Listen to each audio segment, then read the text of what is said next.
Sports hygiene मतलब खेल में स्वच्छता, हाइजीन मतलब स्वच्छता, साफ सफाई का कितना महत्व है, स्पेशली खेल में बहुत ज्यादा महत्व है। क्योंकि अगर खेलों में साफ सफाई मतलब खेल में साफ सफाई का ध्यान नहीं रखा जाएगा, खिलाड़ी अपनी साफ सफाई का ध्यान नहीं रखेंगे, और प्लेइंग एरिया और प्लेइंग वेन्यूज जहां है उनको साफ सुथरा नहीं रखेंगे, तो सबका घुमा फिरा करके हमारे स्वास्थ्य पे असर पड़ेगा। तो इसलिए हाइजीन के बारे में हमें जानकारी देने के लिए आज का टॉपिक है, जो खेलों में स्वच्छता से संबंधित है।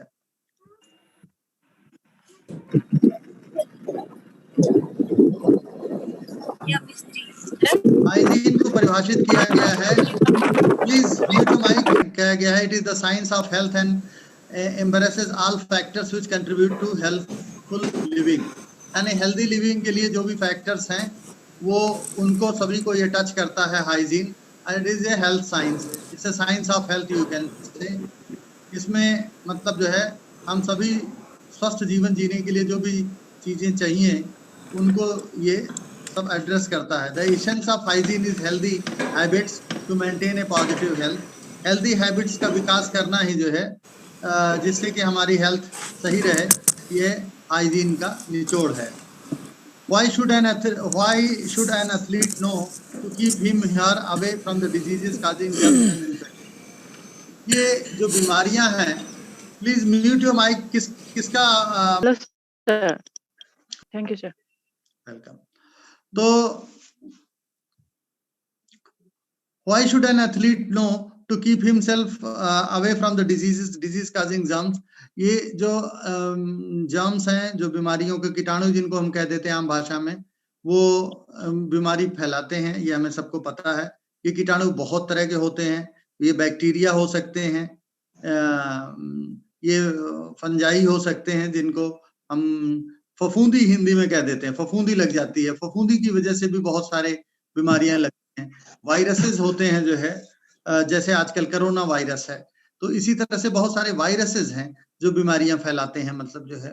और कोरोना जैसी बीमारियां तो नहीं फैलाते, लेकिन इस तरह की बीमारियां फैलाते हैं जिनसे आदमी मरता तो नहीं है, लेकिन हाँ मतलब जो हमारे खेल में मतलब एक वायरल इन्फेक्शन दूसरे को हो सकता है। इस तरह की बीमारियां जो है पर्सनल कांटेक्ट से, टच से, गंदी संदी हैबिट से, और सारे मतलब एक दूसरे का बेड शेयर करना, एक दूसरे की साबुन शेयर करना, एक दूसरे की पर्सनल बिलोंगिंग की चीजें शेयर करने से ये सारी हो सकती हैं। पैरासिटिक जो पैरासाइट्स, जैसे जिनको क्या कहें, जैसे कुछ ऐसे पैरासाइट्स हैं जो जैसे सिर में जुएं पड़ जाते हैं, आपने देखा होगा, तो इस तरह के पैरासिटिक इन्फेक्शन हो सकते हैं। वर्म इन्फेक्शन हो सकते हैं, जो पेट में कीड़े होते हैं, वर्म इन्फेस्टेशन हो सकते हैं। तो बहुत सारे तरह के कीटाणु होते हैं, जर्म्स होते हैं, और वो सब डिजीज को, इन्फेक्शन को पैदा करते हैं जो है। इनका मतलब मोड ऑफ ट्रांसमिशन कैसे होता है, बहुत skin to skin direct contact से होता है। अब किसी को खुजली की बीमारी है सपोज, तो अब आप खुजली वाले के बेड पे जाके बैठोगे, उठोगे, तो नेचुरली आपको भी खुजली दे देगा वो जो है। क्यों? क्योंकि आप उसके बेड पे शेयर करते हो और आपको पता ही नहीं है कि उसको खुजली है जो है। तो ये सारी चीजें मतलब जो है कांटेक्ट, डायरेक्ट कांटेक्ट से होती हैं, मतलब जो है। फिर फीको ओरल रूट से, यानी फीको ओरल रूट का मतलब है कि ऐसे फूड और वाटर को जो कंटामिनेटेड है और जिसको हमने खाया और खा करके जो है फिर हम इन्फेक्टेड हो गए जो है, तो बाहर की गंदी संदी चीजें खाने से, खाने के बाद से, कंज्यूम करने के बाद से हमें गैस्ट्रोएंटेराइटिस, टाइफाइड टाइप की, फीवर टाइप की प्रॉब्लम्स हो सकती हैं। ब्लड बॉर्न रूट हो सकता है इन्फेक्शन का, यानी खून चढ़ाने से। जैसे किसी HIV एड्स का व्यक्ति है या हेपेटाइटिस से ग्रस्त व्यक्ति है और उसका खून हमने लेके किसी और ऐसे नॉर्मल आदमी को ब्लड चढ़ा दिया, जो ऑलरेडी जो है इन बीमारियों से मतलब संक्रमित था, तो दूसरे जिसको खून चढ़ाया गया, जो रिसीवर है, उसको भी ये बीमारियां ब्लड ट्रांसफ्यूजन के जरिए मिल गई जो है। तो इस तरह से भी बीमारियां फैल सकती हैं। एयरबॉर्न, जो आजकल जैसे ये कोरोना वायरस है, मास्क वास्क लगाने को कहते हैं, इसी तरह से बहुत सारी रेस्पिरेटरी इन्फेक्शंस हैं, फ्लू है, ट्यूबरकुलोसिस है, कोविड-19 जैसी बीमारी है, ये सब हवा से या और हवा के माध्यम से स्मॉल ड्रॉपलेट से एक व्यक्ति से दूसरे व्यक्ति से, जिस व्यक्ति को है बीमारी उससे हाथ मिलाने से, उससे छूने से, टच करने से, उसके छुए हुए किसी चीज को आपके टच कर देने से, तो ये सारे कई सारे तरीके हो सकते हैं route of transmission. Skin to skin, faeco oral rule, blood borne and air borne or through droplets. Now जो ये कीटाणु है इनको हम मेडिकल की भाषा में पैथोजन भी कहते हैं जो है। तो ह्यूमन पैथोजन का ट्रांसमिशन कैसे होता है? एक तो मैंने एयरबॉर्न बताया, दूसरा कांटेक्ट बताया, बाय हैंड कांटेक्ट, हाथ मिलाने से, हाथ से छूने से, टच करने से। अब आजकल हाथ मिलाना देखिए बंद कर दिया गया है जो है, क्योंकि भाई हाथ मिलाना रिस्की है। Infection caused by pathogens in blood stream, जैसे हेपेटाइटिस बी और एड्स की बीमारियां फैलती हैं खून चढ़ाने से, गंदी संदी सिरिंज शेयर कर लेने से, एक सिरिंज से उनको टीका लगाया गया, दूसरे उसी सिरिंज से दूसरे को टीका लगा दिया गया, तो ये भी एक वजह हो सकती है जो है। Contaminated food and water consume करने से, तो ये सारी तरीके हो सकते हैं।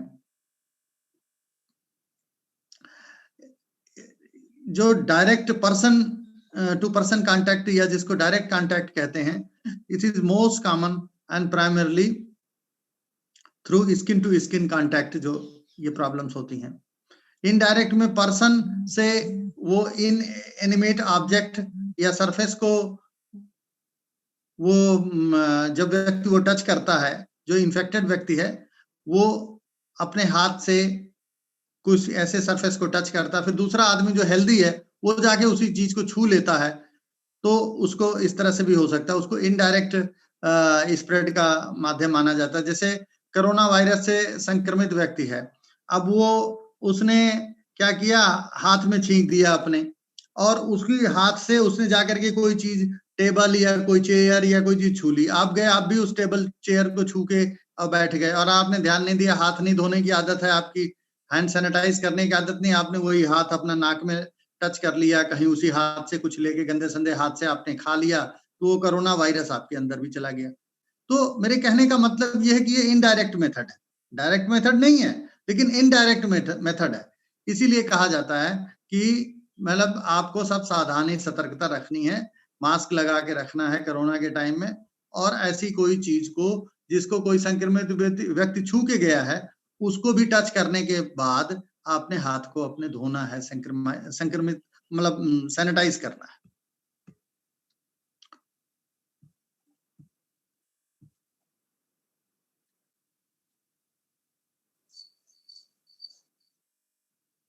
डायरेक्ट कांटेक्ट जैसे आपको बता दिया गया, हाथ मिलाने से, हग करने से, एक दूसरे के नजदीक जाके बैठ के बात करने से, सोशल डिस्टेंसिंग नहीं कर मेंटेन रखने से।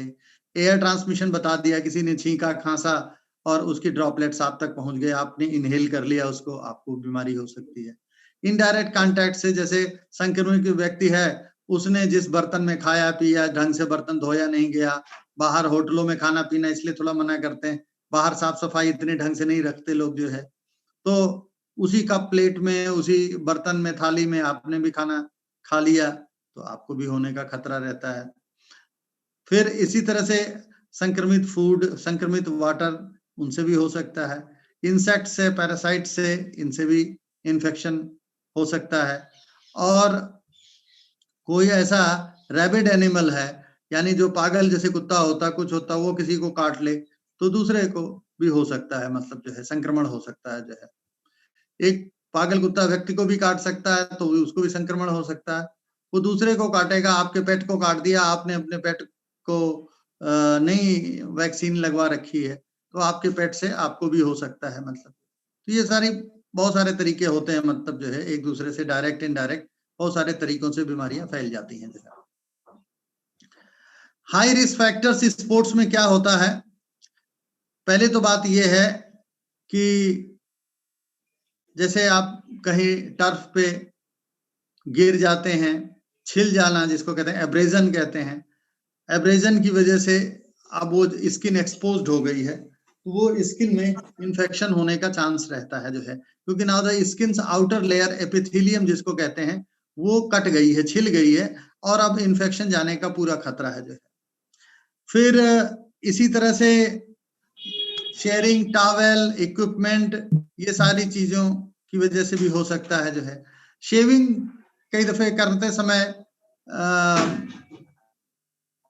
मतलब हमें सतर्क रहना है, एक दूसरे से शेविंग ब्लेड, शेविंग के ब्रश या शेविंग की कोई चीज शेयर नहीं करनी है।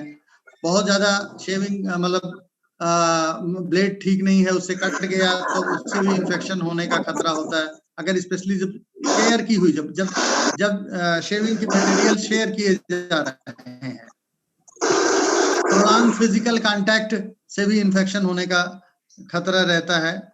देर तक किसी के शारीरिक संबंध मतलब संपर्क में है तो उससे भी हो सकता है। शेयरिंग बार सोप साबुन, कहाँ जा रही हो? अच्छा रुको। तो शेयरिंग सोप भैया कंडीशन होती है जिसको चैफिंग कहते हैं, चैफिंग प्रोन एरिया, जहां यानी कपड़ों की वजह से रगड़ पड़ जाती है जो है, या रगड़ की वजह से, फ्रिक्शन की वजह से भी स्किन की इंजरी हो सकती है। तो वो सारे एरिया जैसे शोल्डर है, टाइट कपड़े पहने होते हैं, कई दफे उसकी वजह से भी रगड़ पड़ सकती है। निपल्स में, आर्मपिट में, ब्रेस्ट के नीचे, चेस्ट में, फीमेल्स में ब्रा लाइन में, वहां पे बार बार रगड़ पड़ के भी वहां पे भी स्किन डैमेज हो सकती है। Hands, groin, inner thigh, feet, ये सारे चैफिंग प्रोन एरियाज हैं। रिस्क स्पोर्ट्स क्या है? जिनमें हाइजीन का बहुत ध्यान रखना चाहिए, नहीं तो अगर प्रॉब्लम आती है, स्किन रिलेटेड इश्यूज आते हैं। जैसे जिनमें कांटेक्ट बहुत ज्यादा होता है, जैसे rugby, full contact martial arts, boxing, wrestling, जैसे जूडो, जैसे आपका गेम है जूडो, इसमें बहुत ज्यादा आपका कांटेक्ट है, फिजिकल कांटेक्ट, बड़ी देर तक गुत्थम गुत्था आप रहते हैं मतलब जो है। तो ये ऐसी जो स्पोर्ट्स हैं वो ज्यादा रिस्क प्रोन है। स्विमिंग भी रिस्क प्रोन है। क्यों? कि स्विमिंग में हमने हर एक पूल को ही सारा, एक आदमी को अगर इन्फेक्शन है, डिजीज है, बीमारी है, तो उसने सभी को पूल में सभी को बांट देना जो है। ये भी चीज ध्यान रखने की जरूरत है मतलब जो है।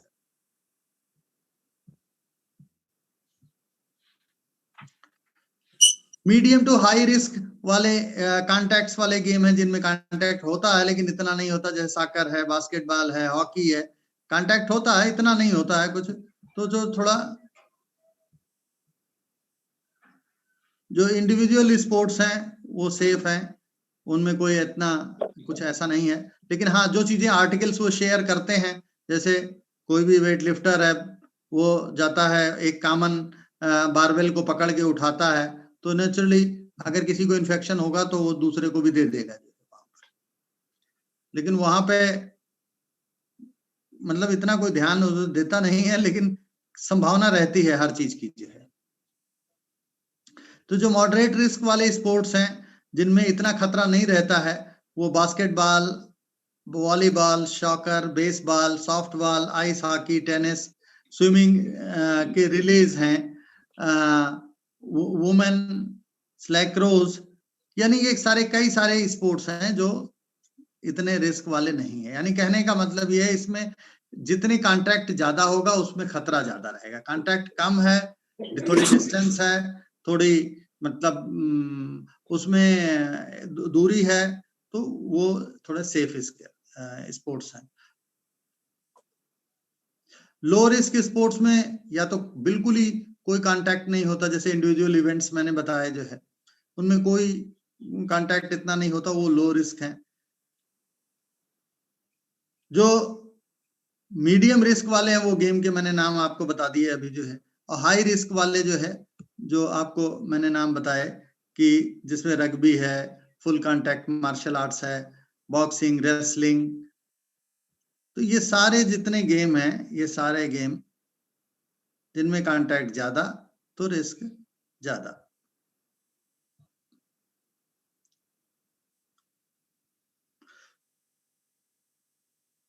लो रिस्क स्पोर्ट्स में और भी क्रॉस कंट्री, जैसे इंडिविजुअल है, अलग अलग दौड़ रहे हैं, गोल्फ है, आराम से खेल रहे हैं, वेट लिफ्टिंग है, कोई शेयरिंग नहीं है, मतलब शेयरिंग तो है लेकिन कोई उस तरह का नहीं है कि कोई एक साथी है जो जूडो या रेसलिंग की तरह गुत्थम गुत्था करना है।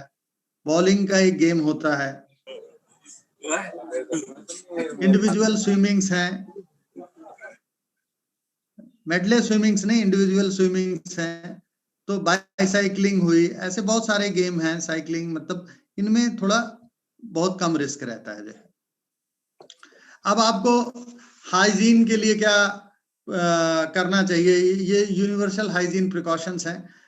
आपको कुछ पॉइंट्स ध्यान में रखने चाहिए, जैसे shower immediately after every practice session. भाई हमें कोई स्किन डिजीज ना हो, स्किन की कोई प्रॉब्लम ना हो, कांटेक्ट में गेम करके आए हैं, बहुत लोगों को छू के आए हैं। खो खो कबड्डी में बहुत ज्यादा वो होता है, गुत्थम गुत्था होता है। स्पेशली कबड्डी में तो बहुत ही ज्यादा गिरा के प्लेयर को पकड़ लेते हैं, पूरे उसी के ऊपर सारी टीम ही दबा देती है उसको जो है। तो बहुत फिजिकल कांटेक्ट है। तो shower immediately after every practice session, हर प्रैक्टिस सेशन के बाद नहाइए, नहाने की आदत डालिए, साफ सफाई की आदत डालिए। खिलाड़ी हैं, कहते हैं साथ थक गए, अब सीधे डिनर का टाइम हो गया, अब नहाने के लिए टाइम नहीं, वहां लाइन लगी, सवेरे ही नहाने के लिए बड़ी भीड़ हो जाती है, अब शाम को नहीं नहाने का टाइम है, सीधे ऐसे गए, खाना ना खाए और खा करके इसके बाद सो गए, वही गंदे संदे पसीने से और सब, वो भी ठीक नहीं है।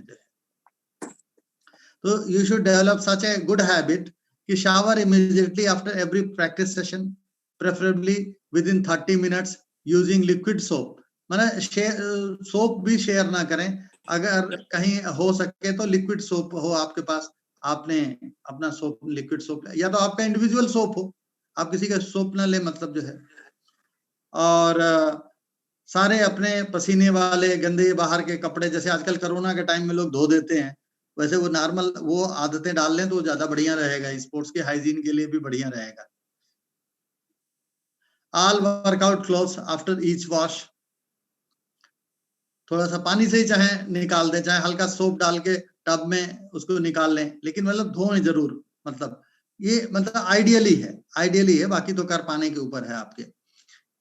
Clean and wash all personal gears like knee pad, head gear, braces, जो भी आप सब चीजें पहनते हैं, अपनी सेफ्टी इक्विपमेंट्स, वो सारी चीजें भी साफ करनी बहुत जरूरी होती हैं। जैसे कपड़े होते हैं वैसे वेयर भी वेयरेबल है, तो वेयरेबल चीजों को साफ करना, सैनिटाइज करना, या आजकल जैसे डिसइंफेक्टेंट आ गया है, ये भी ठीक है, लेकिन मतलब साफ सफाई बहुत जरूरी है।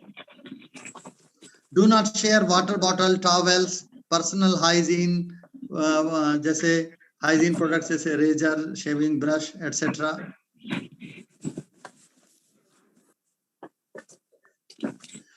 फिर यूनिवर्सल हाइजीन प्रिकॉशंस और आपको क्या रखनी है, रिफ्रेन फ्रॉम फुल बॉडी और cosmetic shaving of head, chest, arms. Please mute somebody's mic is not muted please. Refrain from full body or cosmetic, Mr. Saurav Verma, body and or cosmetic shaving of head, chest, arm, leg, abdomen and groin. Consider cropping or close trimming if necessary. Shaving करने में थोड़ा सा cut what लगने से खतरा हो सकता है, और स्पेशली जब हम शेयर किए हुए रेजर और ये सब चीजों को इस्तेमाल करते हैं तो खतरा बहुत बढ़ जाता है, बेहतर है ट्रिमिंग कर लें। अब्रेजन और ओपन सोर शुड बी क्लीन्ड, अगर कहीं रगड़ है, छिलने के जख्म है, तो उन जगहों को, खुले जख्मों को क्लीन करें पहले डेटॉल से या बिटाडिन से, और फिर इसके बाद प्रॉपर ड्रेसिंग से कवर कर दें, पट्टी बांध दें। Athletes should keep their fingernails trimmed, हाथों के जो नाखून है, पैरों के नाखून है, इन उंगलियों को ट्रिम रखें, छोटे रखें जो है, क्योंकि हम कई गेम ऐसे खेलते हैं, जूडो, रेसलिंग, जो भी है, जहां पे हमारे उसकी वजह से नाखून से किसी और को चोट भी लग सकती है। Athletes should keep their fingernails trimmed to avoid scratching themselves or to others, as any opening in the skin increases the risk of infection. Open the doors, windows of the indoor halls each night and use fans to lower the heat and humidity. कई दफे ऐसे judo hall हैं, कई ऐसे non air conditioned halls हैं, जहां पे मतलब ह्यूमिडिटी बहुत हो जाती है गर्मियों के टाइम में, बरसात के टाइम में तो बहुत ही ज्यादा ह्यूमिडिटी होती है, तो थोड़ा सा बाहर की खुली हवा भी आने दें। कई दफे इनको खोल के रखा जाए ट्रेनिंग के बाद या कुछ समय के लिए, अगर पॉसिबल हो, थोड़ा हवा लगे, थोड़ी मतलब अंदर की जो उमस है और अंदर का जो मॉइस्चर कंटेंट है वो थोड़ा सा नॉर्मलाइज हो बाहर के, वातावरण से, तो ये भी थोड़ा सा जरूरी होता है। पूल हाइजीन, जैसे आप स्विमिंग के स्टूडेंट्स हैं सारे, मतलब कुछ लोग तो स्विमिंग कॉस्ट्यूम पहन के ही पूल में जाएं, और जिनके बड़े बाल हैं, स्पेशली फीमेल्स हैं, तो वो स्विमिंग कैप का जरूर प्रयोग करें। जिस किसी को कोई कट इंजरी है, ओपन कट है, जख्म है, वुंड है, इन्फेक्शन है, किसी तरह का स्किन डिजीज है, उसको पूल में जाने की इजाजत नहीं होनी चाहिए। और कोई आदमी दवा के नशे में है, शराब के नशे में है, या कोई नशीला मादक पदार्थ लिए हुए, तो पूल के पास ना जाए, नहीं तो उसको वो पूल में उसको डूबने का खतरा हो सकता है। कई लोगों को पूल में जाने के पहले मेडिकल अपनी फिटनेस लेनी होती है। जो लोग पहली बार आपने देखा होगा जाते हैं तो डॉक्टर से एक मेडिकल फिटनेस करवाते हैं। क्यों? किसी को एपिलेप्सी है, मिर्गी का रोग है, पूल के पास गए और पता चला वहीं फिट पड़ गया, वहीं पूल में डूब के मर गए, लोग समझ ही नहीं पाए कि गया कहाँ, पता चला वो बंदा डूबा हुआ है उसमें। तो ये सब कई बातें हैं, मेडिकल फिटनेस बहुत जरूरी है, मतलब जो है पूल में जाने के लिए साफ सफाई से हटके, जान का भी खतरा हो सकता है। Pool hygiene, the member should leave their possessions and footwear in the cloak room. जैसे आपको पता ही है, क्लॉक रूम होता ही है, वहां पे सारी चीजें अपनी वहीं रखें, वहीं शावर लें, और फिर इसके बाद जो है पूल में एंटर हो जो है।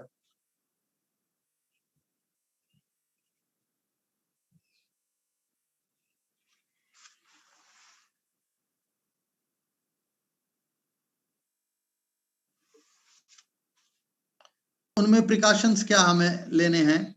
अब स्किन इन्फेक्शन, इसके ब्लड स्किन इन्फेक्शन जैसे डायरेक्ट कांटेक्ट से होता है, ब्लड बॉर्न इन्फेक्शन जो ब्लड चढ़ाने से होता है, food and water borne infection जो खाने पीने से होता है, कंज्यूम करने से होता है, वेक्टर बॉर्न इन्फेक्शन जो मच्छर के काटने से, जैसे डेंगू, चिकनगुनिया, इस तरह की बीमारियां हो जाती हैं, एयर बॉर्न इन्फेक्शन जो हमने छींक दिया, खांस दिया, एयर के ड्रॉपलेट के माध्यम से जो इन्फेक्शन हो गया जो है, तो ये सारे इन्फेक्शंस के तरीके हो सकते हैं, और उनमें हमें क्या प्रिकॉशंस लेना है आगे बताते हैं। स्किन इन्फेक्शंस, कई तरह के स्किन के लीजन्स हो सकते हैं।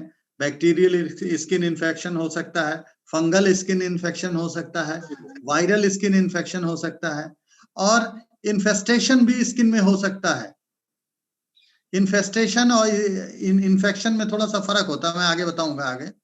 बैक्टीरियल स्किन इन्फेक्शन जैसे फॉलिकुलाइटिस, जिसको बाल तोड़ कहते हैं, जैसे बाल टूट गया कहीं रगड़ में, कुश्ती में, जूडो में बाल टूट गया, क्या कहते हैं उसको? बाल तोड़ कह देते हैं, ठीक है ना। उसको मेडिकल भाषा में कहते हैं फॉलिकुलाइटिस। हेयर का जो फॉलिकल है वो इंजर्ड हो गया, रप्चर्ड हो गया, और उसकी वजह से वहां पे इन्फेक्शन चला जाएगा।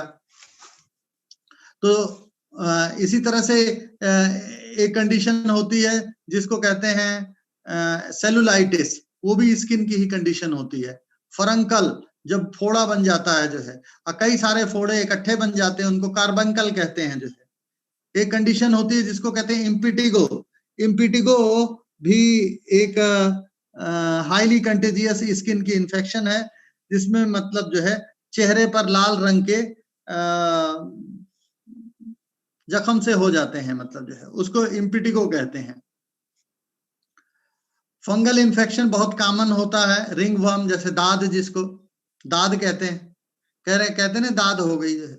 वायरल इन्फेक्शन, बहुत कॉमन स्किन के वायरल इन्फेक्शन होते हैं, जिसमें हर्पीस सिम्प्लेक्स होता है, और मोलस्कम कंटेजियसम होता है, वार्ड्स होता है।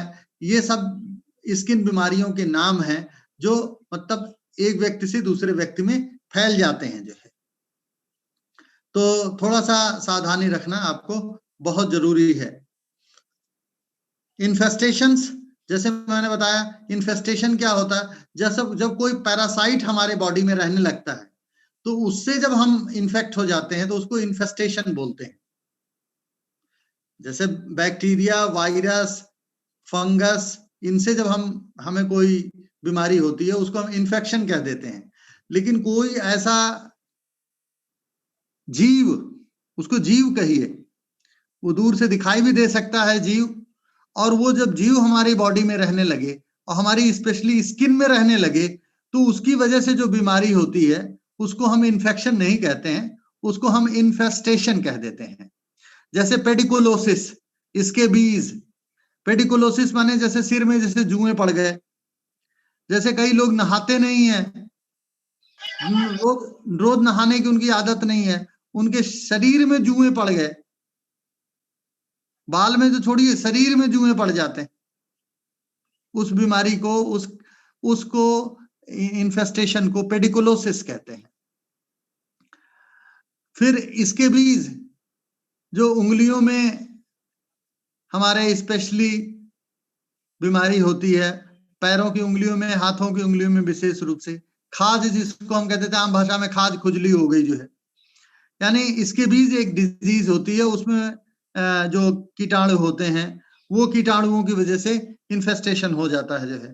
तो ये सारे बहुत सारे तरह से स्किन इन्वॉल्व हो जाती है जो है। अब जो कॉमन इन्फेक्शन है, जैसे बरसात में आपने देखा होगा गीले कपड़े लोग पहन लेते हैं, मॉइस्चर बहुत होता है, नहाते धोते नहीं है, पसीने से आए और वही गीले कपड़े पहन के सो गए, या कपड़े सूखे नहीं है गीले कपड़े डाल लिए, तो ऐसे भी से फंगल इन्फेक्शन होने का, क्योंकि नम और ऐसा माहौल रहेगा, मॉइस्ट ह्यूमिड माहौल रहेगा, तो फंगल इन्फेक्शन होने के चांस बहुत रहेंगे। अब बहुत जहां जिस तरह के बॉडी का पार्ट होता है उसी तरह के इनको फंगल इन्फेक्शन के नाम दिए गए हैं। फंगल इन्फेक्शन को जो होता है बॉडी में उसको टीनियसिस कहते हैं, टीनियसिस या टीनिया इन्फेक्शन। तो ये जो टीनिया जैसे जगह पे होता है, जैसे सिर में होगा, बालों में फंगस हो जाएगी तो बाल झड़ने लगते हैं, टीनिया कैपिटिस उसको कहते हैं, टीनिया कैपिटिस। फिर इसके बाद टीनिया क्रूरिस, जब ग्राइन एरिया में आपने हो जाती है, जैसे खुजली होती है ग्राइन एरिया में, तो उस तरह के फंगल इन्फेक्शन को टीनिया क्रूरिस बोलते हैं, या इसको जॉक इच भी बोलते हैं, या धोबी इच भी बोलते हैं। It is known as jock itch और धोबी इच। क्यों? क्योंकि मॉइस्चर बहुत होता है, नहाते मतलब खेल के बाद नहाते नहीं है, कई दफे कपड़े नहीं जल्दी पसीने से लथपथ कपड़े हैं, चेंज नहीं करते हैं, तो ये साफ सफाई नहीं रखते हैं, तो ये बहुत सारी वजहें होती हैं। जहां कहीं भी मॉइस्चर होता है बॉडी में, इस तरह के इन्फेक्शन होने के, फंगल इन्फेक्शन होने के खतरे रहते हैं। टीनिया पीडिस जो फीट, और जिसको एथलीट्स फुट कहते हैं, ये पैरों की उंगलियां अक्सर पानी में गीली रहती हैं, कई लोग पानी का ही काम ज्यादा करते हैं, हर समय पानी में भीगे रहते हैं, सूखा नहीं रहता उनका पैर जो है, तो उनमें जो है टीनिया पीडिस होने की संभावना ज्यादा रहती है। टीनिया बार्बी, कई लोगों की दाढ़ी में ये इस तरह से फंगल इन्फेक्शन हो जाता है, वहां दाढ़ी के बाल गिरने लगते हैं जो है, तो उसको कहते हैं टीनिया बार्बी। और टीनिया मैनम, यानी फिंगर नेल्स में, नाखूनों में, उंगलियों की नाखूनों में अगर फफूंदी लग जाए तो उसको कहते हैं टीनिया मैनम। और टीनिया अंजियम, जहां पे टो नेल्स में अगर आपको ये फंगस लग जाए, रिंगवर्म हो जाए, तो उसको कहते हैं टीनिया अंजियम। तो ये सारे टीनिया के आप नॉमेनक्लेचर हैं, प्रकार हैं, आप सिर्फ समझ जाइए कि अलग अलग जगह से अलग अलग नामों से पुकारा जाता है, अदरवाइज हर चीज टीनियसिस है। Everything is tineasis, everything is a tinea infection, everything is a ringworm in layman language.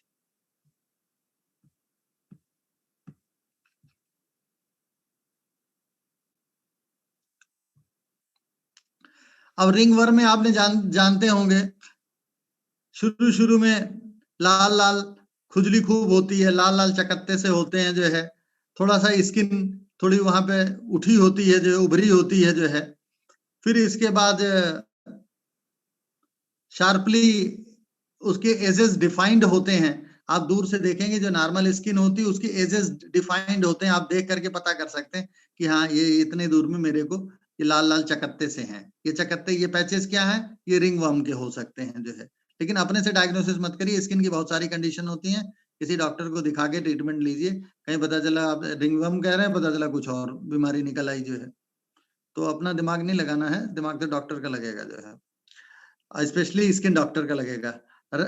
फिर रेडनेस अराउंड आउटसाइड, मतलब जो है स्किन अपीयर अनयूजुअली डार्क और लाइट, या तो बहुत डार्क हो जाएगी स्किन रेडनेस की वजह से, या कई दफे लाइट भी हो सकती है, स्किन का कलर भी वेरी करता है। तो ये सारे बहुत सारे पहचान होते हैं। आप लोग जानते हैं फंगल इन्फेक्शन में खुजली बहुत होती है, और वो खुजली कहीं इसके बीच भी हो सकती है, इसलिए अपना दिमाग लगाने की जरूरत नहीं, वो खुजली और भी बीमारियों में होती है।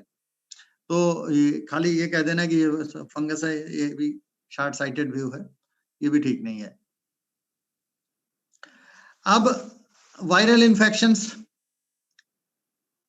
अभी तक हमने आपको रिंगवर्म के बारे में बताया, अब आ जाते हैं viral infections.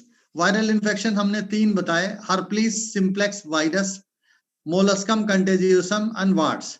Herpes simplex virus is a painful, often recurring infection consisting of cluster of small fluid-filled sacs on the base of red skin.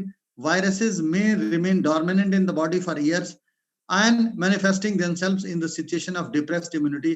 जब हमारी इम्यूनिटी कम होती है, स्ट्रेस ज्यादा होता है, तब ये हर्पीस सिम्प्लेक्स एक तरह से वायरल इन्फेक्शन होता है, और ये हमारी बॉडी में तब जो है उभर के आता है, जो है पेनफुल कंडीशन होती है, और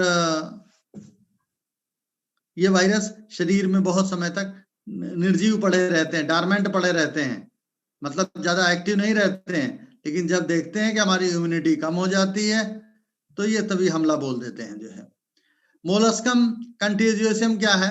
एक हाईली इन्फेक्शियस वायरल डिजीज है कास्ड बाय पॉक्स वायरस। इस वायरस का नाम है pox virus, and it is common in children and is manifested by its smooth flesh colored dome shaped bumpy with a depression umbilication in the center।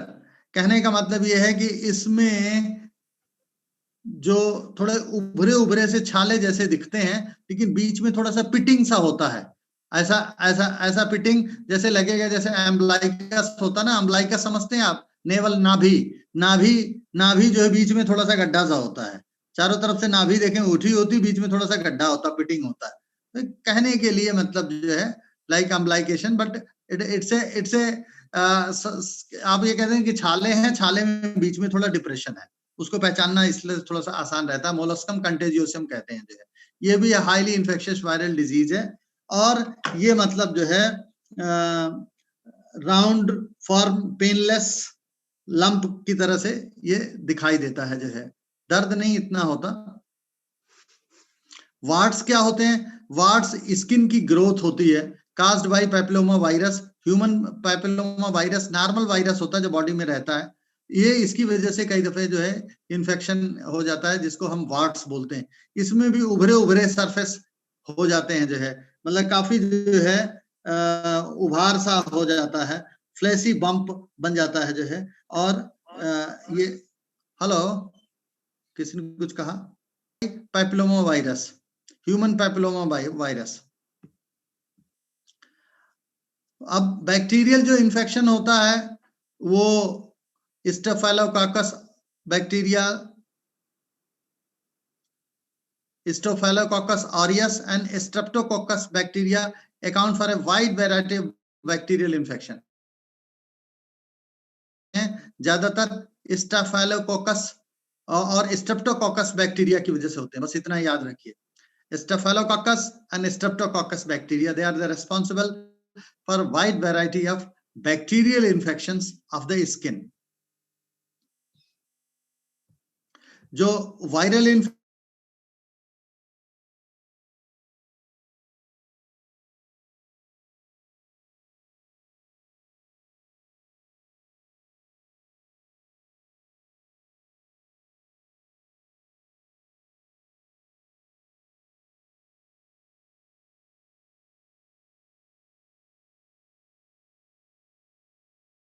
वो bacterial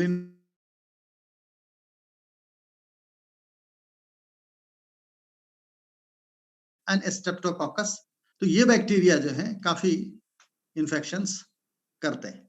इम्पिटिगो एक condition होती है, एक common bacterial infection होता है इम्पिटिगो caused bye staphylococcus और Streptococcus and characterized by thin-walled sacs, fluid that rupture into a honey-colored crust commonly occurring on the face। ऐसा इम्पिटिगो का इन्फेक्शन फेस पे ज्यादा पाया जाता है और इसमें ऐसे सैक होते हैं, मतलब ऐसे दाने से होते हैं जो उसमें फ्लूइड भरा होता है जो है, और मतलब आप उसमें हनी कलर का, जैसे जैसे शहद के कलर का ना क्रस्ट होता है, मतलब जो है उस तरह का फेस पे बन जाता है जो है। इस तरह की कंडीशन को इम्पेटिगो कहते हैं। जो ये काफी कंटेजियस डिजीज होती है और चेहरे पर काफी लाल रंग के इसमें वो होते हैं जो है, लेकिन ज्यादातर ये बच्चों में और इनमें तकलीफ मतलब ये ज्यादा होती है, एडल्ट्स में कम होती है फॉर्चुनेटली। तो हमारे खिलाड़ी जो बच्चे हैं जो कम एज में गेम शुरू करते हैं, उनको थोड़ा ज्यादा सतर्क रहने की जरूरत है। और हग्स और हैंडशेक ये सब अवॉइड करने की जरूरत होती है। खाली कोरोना वायरस से नहीं, वैसे भी नॉर्मली खेल में हग्स और हैंडशेक बहुत होता है। जरा सा कुछ हो गया, पूरे टीम ही जो है इकट्ठा हो गई, एकदम एक दूसरे को ताली बजाने लगी, हैंडशेक करने लगी, एक दूसरे को हग करने लगी। लेकिन वो एक मेडिकल पॉइंट ऑफ व्यू से बहुत अच्छी आदतें नहीं है, क्योंकि हमें किसी के बारे में कुछ पता नहीं है कि कहाँ से हमें इन्फेक्शन मुफ्त में मिलने वाला है। फॉलिकुलाइटिस, फॉरंकुलोसिस, कार्बंकुलोसिस। फॉलिकुलाइटिस क्या है? जिसको मैंने कहा बाल तोड़। It is a superficial infection of the hair follicle and characterized by redness, fluid or pus filled sacs at the base of the hair follicle. Hair follicle की जड़ में चूंकि बाल उखड़ गया है, टूट गया है, तो वहां पे पस हो सकता है, वहां इन्फेक्शन हो सकती है, स्वेलिंग आ सकती है वहां पे। और यही जब बड़ा हो जाएगा तो फरंकल बन जाएगा, जिसको हम कहते हैं फोड़ा बन गया, और ये कई सारे फोड़े मिलकर के कार्बंकल बना देते हैं, जिसको कार्बंकुलोसिस कहते हैं। तो ये सारे मिलते जुलती चीजें हैं, सब ये बैक्टीरियल इन्फेक्शन की वजह से होता है। फरंकल जो है फॉलिकुलाइटिस से थोड़ा ज्यादा डीप जब इन्फेक्शन हो जाता है तो फरंकल बन जाता है जैसे, और कई सारे फरंकल ज्वाइन करके कार्बंकल बना देते हैं। अब वर्म इन्फेस्टेशन आपको पता ही है, मैंने पहले भी बताया, जैसे इसके भी बहुत खुजली होती है उंगलियों में, और ये खुजली जब कोई आदमी उंगलियों में बहुत खुजाए तो समझ लीजिए कि कहीं ना कहीं उंगलियों के जो फिंगर वेब्स हैं वहां पे खुजली बहुत ज्यादा होती है, तो समझ लीजिए कि उसको इसके बीज इन्फेक्शन हो सकता है जो है। तो ये इसके बीज में एक पैरासाइट रहने लगता है, जिसको सार्कोप्टिस स्केबियाई कहते हैं, या इचमाइट भी कहते हैं, जो ये इस तरह की रेड रेड कलर की वहां स्किन हो जाती है, स्वेलिंग होती है, मतलब खुजली बहुत होती है जो है। बहुत ज्यादा इसकी पहचान खुजली की वजह से होती है, इसलिए इस बीमारी का नाम खुजली ज्यादा रखते हैं, मतलब आम भाषा में। पेडिकुलोसिस क्या होता है?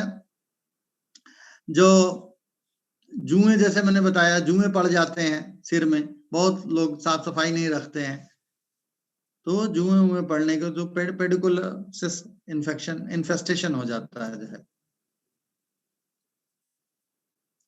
आपको स्किन डिजीज के बारे में कुछ नहीं पता है, लेकिन आपको चिंता कब करनी चाहिए? कोई ऐसी खुजली है, कोई ऐसी चीज है जो ठीक नहीं हो रही है, कोई स्किन लीजन है जो इरेगुलर बॉर्डर है, कोई रेज्ड स्किन लीजन है, कोई उभरा हुआ स्किन लीजन है, दूसरे साइड में उतना उभार नहीं है लेकिन इधर साइड उभार है, वेट है, गीला है, पेन हो रहा है, रेडनेस दिख रही है, उसमें गरम लग रहा है, छूने पे गरम लग रहा है, तो इन्फ्लेमेशन के वहां सारे साइंस दिखाई दे रहे हैं, इरिटेशन है बहुत ज्यादा वहां पे, तो हो सकता है। स्किन का कलर,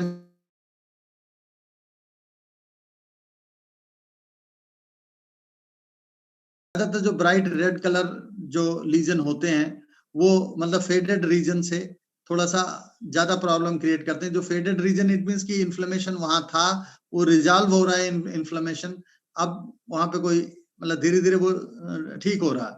लेकिन जो बहुत ज्यादा ब्राइट रेड है, इट मींस कि वहां पे इन्फेक्शन है, पस है, या यहाँ पे कोई भी ऐसी डिजीज है जिसका हमें ट्रीटमेंट करने की जरूरत है।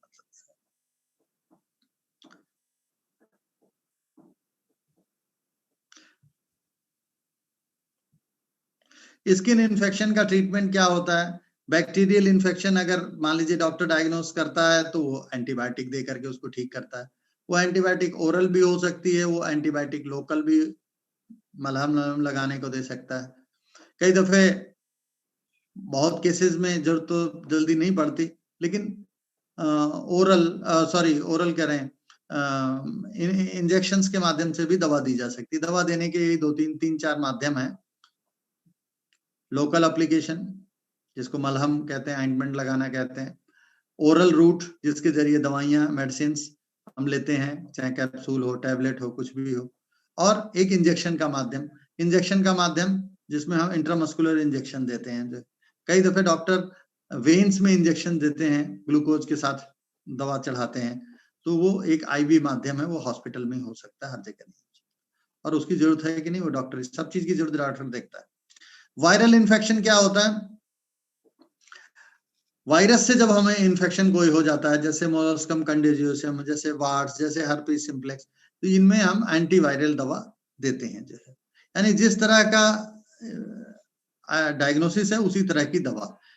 बैक्टीरियल इन्फेक्शन तो एंटीबायोटिक्स, वायरल इन्फेक्शन तो एंटीवायरल ड्रग्स, फंगल इन्फेक्शन है तो एंटी फंगल ड्रग्स, या कुछ खाने को भी एंटी फंगल ड्रग्स देते हैं, कुछ लगाने को भी देते हैं। जो फंगल इन्फेक्शन हो गया, रिंग वर्म हो गया, तो लगाने को स्किन में कि भाई ये ट्यूब मलो, ये ट्यूब लगाओ उस पे, तो उससे जल्दी आपकी दाद जो है ठीक हो जाएगी। आम भाषा में दाद भी बोलते हैं फंगल इन्फेक्शन को। वर्म इन्फेस्टेशन, अब जैसे मैंने बताया, जैसे सिर में जुएं पड़ गए, कुछ हो गया, तो ऐसे सैलिसिलिक एसिड या लिंडेन का प्रयोग करते हैं।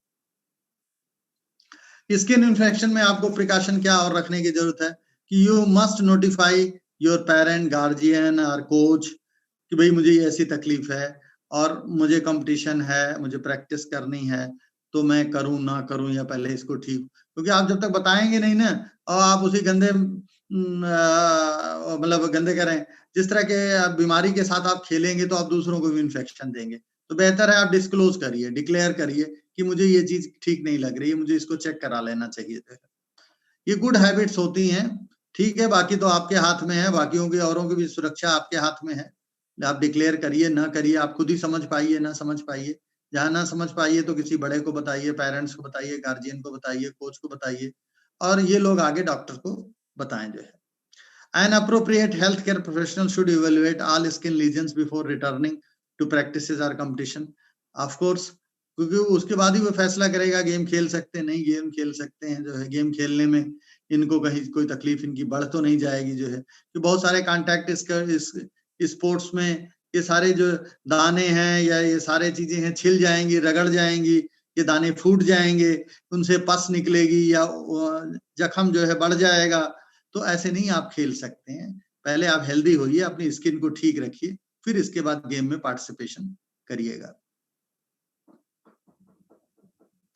और अगर इस तरह का किसी को पता चलता है कि उसको ये बीमारी है, तो उसके साथ के सभी टीममेट्स को, सभी की स्क्रीनिंग जरूरी है, सभी को पता करना जरूरी है, कहीं उनको भी तो यही खुजली, दाद, ये सारी बीमारियां कहीं उनको भी तो नहीं फैल गई हैं। जो है क्योंकि सब एक साथ ही प्लेयर उठते हैं, बैठते हैं, सोते हैं, जागते हैं, कौन सा इतना कोई ध्यान रखता है।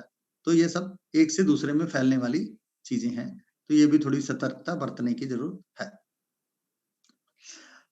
जितने सारे शेयर्ड इक्विपमेंट्स हैं उनको प्रॉपरली क्लीन किया जाए। जिम में, ट्रेनिंग हॉल में, जहाँ पे जो भी चीजें आप साझा करते हैं, मैट है, कोई भी चीज है जिसको आप साझा करते हैं, जो कॉमन है, उसको आप अलग नहीं कर सकते। अब मैट को कहाँ अलग कर लेंगे अपनी। जो है कई दफे कई ऐसी चीजें नहीं उनको आप अलग कर सकते हैं। टॉवेल तो अलग रख सकते हैं, पानी की बोतल अलग रख सकते हैं, अपनी हर चीज अलग, कई चीजें कर सकते हैं, कई चीजें जो कॉमन यूज की हैं वो कहाँ कर सकेंगे। तो उसके लिए हमारी जिम्मेदारी है कि भाई हमने उसको साफ सफाई, डिसइंफेक्शन का इस्तेमाल मतलब सुनिश्चित करना है इस्तेमाल करने के पहले। कोचेज, ऑफिशियल्स और must follow the guidelines on time until return to competition. भाई जो कहा गया है कि इन्फेक्शन इनका ठीक होने में इतना टाइम लगेगा, तो जब तक कहा ना जाए तब तक ऐसे लोगों को, इन्फेक्शन वाले लोगों को गेम में मत खिलाइए या टीम में मत शामिल करिए, या जब तक कि उनकी कंडीशन नॉर्मल नहीं होती है। कई ऐसे कवर्ड इंजरीज हैं, मतलब स्किन कंडीशंस हैं जिनको आप कवर करके खेला जा सकता है, लेकिन ये डिपेंड करता है, डॉक्टर ही बताएगा कि इसको खेलने में प्लेयर का कहीं नुकसान तो नहीं हो जाएगा रगड़ के, और उसकी मान लीजिए छिला हुआ है और बढ़ जाए उसका, उसकी इंजरी बढ़ जाए, या उसके दाने हैं वो दाने फूट जाएं, या उसके दानों से औरों को भी खतरा हो जाए। तो ये सारी चीजें ये सब डॉक्टर बताएगा। पार्टिसिपेशन बहुत लिमिटेड जो होगा, जो भी होगा वो डॉक्टर की सलाह से ही होगा।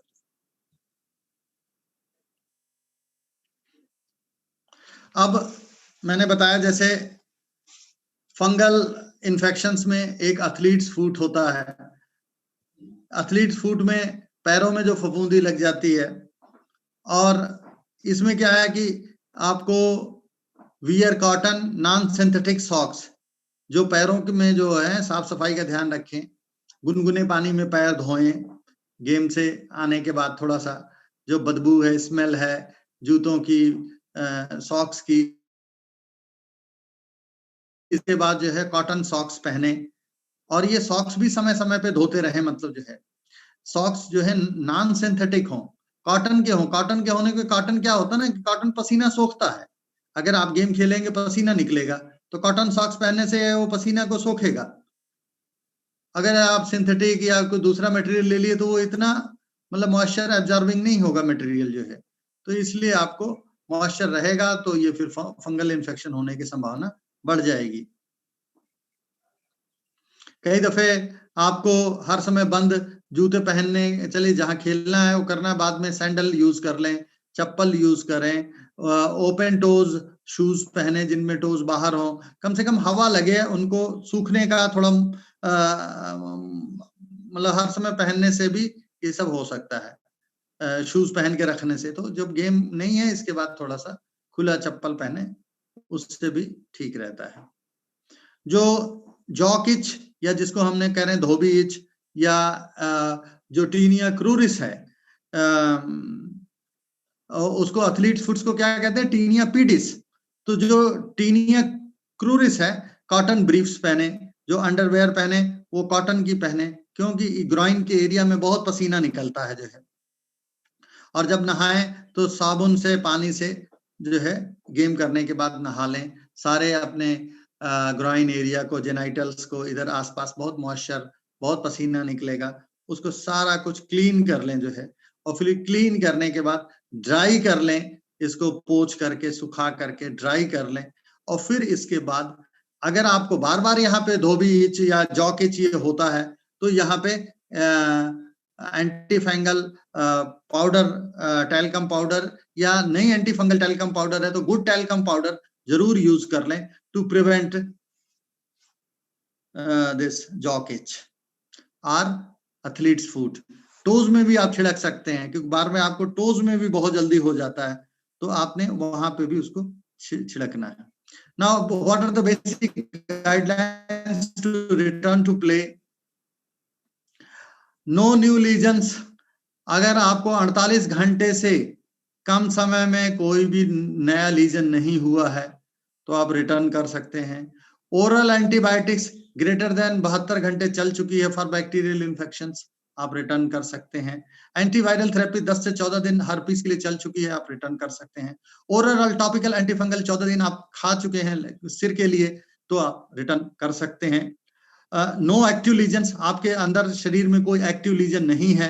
नो ड्रेनिंग और ऊजिंग लीजन्स, कोई ऐसा लीजन स्किन का नहीं है जिससे पस बाहर आ रही है या पानी बाहर आ रहा है, तो आप रिटर्न कर सकते हैं।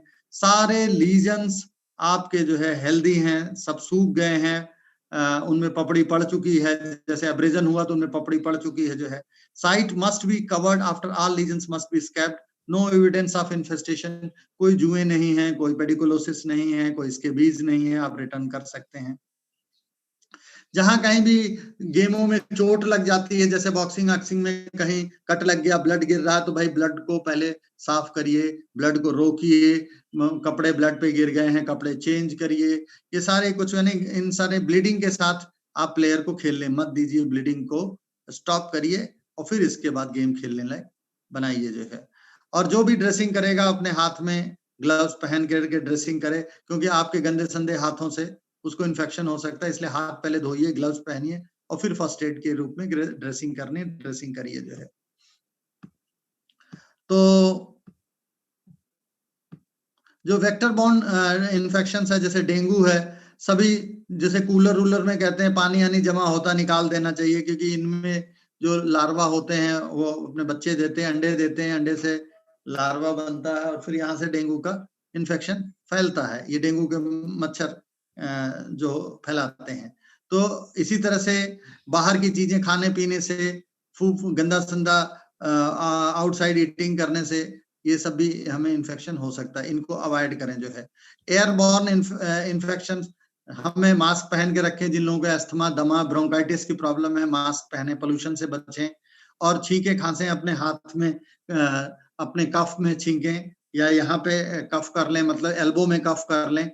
थोड़ा सेफ डिस्टेंसिंग रखें, मास्क पहने, लोगों को इन्फेक्शन ना दें। अपना तो है ही है आपके पास, दूसरों को ना फैलाएं। जो है ये सब चीजों का ध्यान रखें। जो है और जिन बीमारियों के इम्यूनाइजेशन अवेलेबल हैं, जैसे influenza, tetanus, hepatitis B, yellow fever, typhoid, इनके आप इन्फेक्शंस के टीके लगवा लें। जो है तो ये आज आपको इन ब्रीफ हमने बताया, लगभग 1 घंटे का। कोई क्वेश्चन किसी को? भाई क्लास का टाइम ही हो गया बताते बताते।